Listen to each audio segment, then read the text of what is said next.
Atkal esam Kalnājos, un kopā ar mani šodien ir Kristaps no kompānijas Bayer, kas pastāstīs nedaudz vairāk par mūsu portfoļo iekļautājiem Bayer šķirnēm. Un, protams, šodien arī iziesim cauri dažam varbūt inovācijām un aktualitātēm, ko piedāvā Bayers un kam būtu jāpievērš uzmanību mūsu klientiem, izvēloties noteiktas šķirnes, tehnoloģijas un kā pareizi izvērtēt situāciju uz lauka, strādājot ar Bayer piedāvājumu esošajām šķirnēm.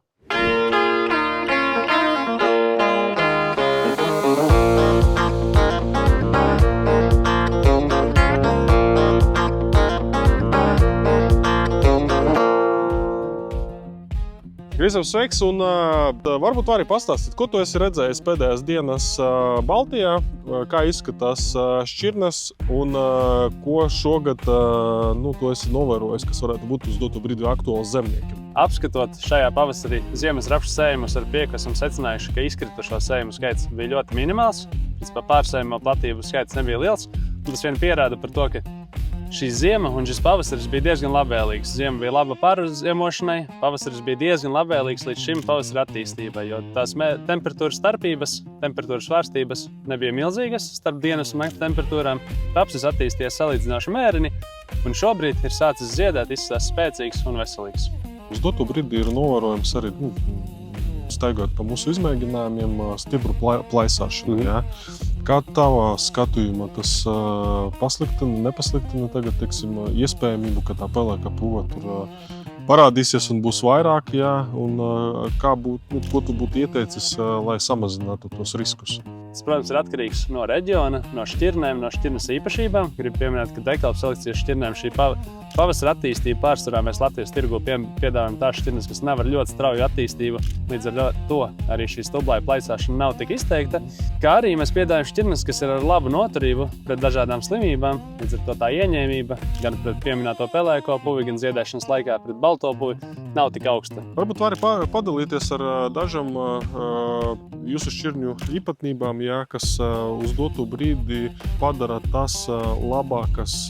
Šīs divas šķirnes, kas ir DK Expectation un DK Exiris, kas šogad būs Linas Agro portfelī, ir salīdzinoši strauji rudens attīstību. Tam nav izteikta stublāja stiepšanās garumā, bet tās rudenī veido salīdzinoši lielu biomasu, kas arī palīdz nodrošināt šo labo pārziemošanu. Līdz ar to šāda rudens attīstība nodrošina, ka DK Expectation un DK Exiris ir piemērotas optimāliem līdz pat vēliem sējas termiņiem.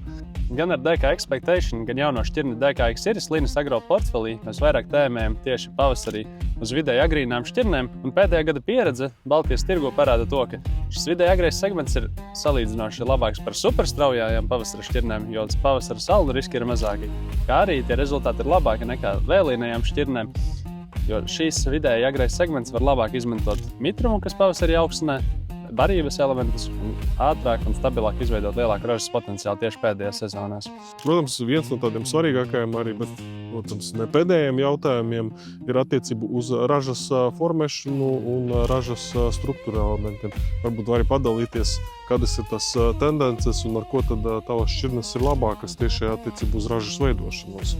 DK Expectation ir jau stabila un pārbaudīta vērtība, kas sevi ir pierādījusi kā augstražīga šķirne, un pie labiem augšanas apstākļiem tā tiešām var sasniegt augstus ražas rezultātus. Savukārt šķirne DK Exiris, kas ir jaunums Latvijas tirgu, Linas Agro izmēģinājumos pagājušajā sezonā šķirne DK Exiris bija top 3 ražīgākā šķirne. Savukārt kopumā, runājot par dekalpu selekciju un dekalpu ziemas rapšu šķirnēm, es vēlos pateikt, ka mēs vairāk koncentrējamies tieši ne uz viena gada maksimālo ražu, bet uz stabilām ražām katrā sezonā, dažādos augšanas apstākļos, jo tas ir tas, kas ilgtermiņā dod lauksaimniekiem stabilitāti. Tu esi arī pieminējis, ka jūsu produktu klāstā ir arī šķirnes ar efektīvo slāpekļu izmantošanu. Varbūt vari pastāstīt nedaudz smalkāk, ko tas nozīmē un ko tas dod saimniekam. Jā, efektīva slāpekļu uzņemšana, tas pavisam vienkāršā veidā to izskaidrojot, tie ir rapši, kas veido spēcīgāku sakņu sistēmu, kas rezultātā tad var arī no augstnes paņemt vairāk mitruma, vairāk barības elementus un pie vienlīdzīgiem augšanas apstākļiem rezultātā sasniegt augstākas ražas. šī ir rapša īpašība, ko mēs šķirnēm testējam vairāk gadu garumā, un tikai ejot laikam mēs varam pateikt, ka šai šķirnei šāda īpašība ir, vai citai šķirnei varbūt šīs īpašības nav.